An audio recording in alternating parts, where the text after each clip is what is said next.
waxaan maanta meeshaan u nimid 5 kiiloomitir oo u horeysay wadadan la yiraahdo birta dheer xarxar oo markeeda hore la qaaday la burburiyay la level gareeyay ka bacdina midaan 5 kiiloomitir leeyarkii dambe la saaray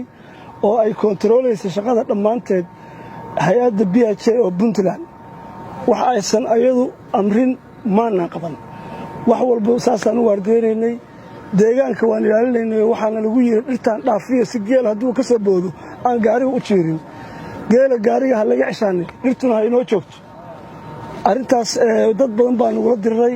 laakiin anagu waxaan ku difaacaynaa inta la doono waayo dalka dadka anaga wax ku leh taasi waa taa wadadan hadda 5 kiiloomitir waa leeyarkii labaad baa la saaray waxa loo dhameeyay agabkeedii dhamaa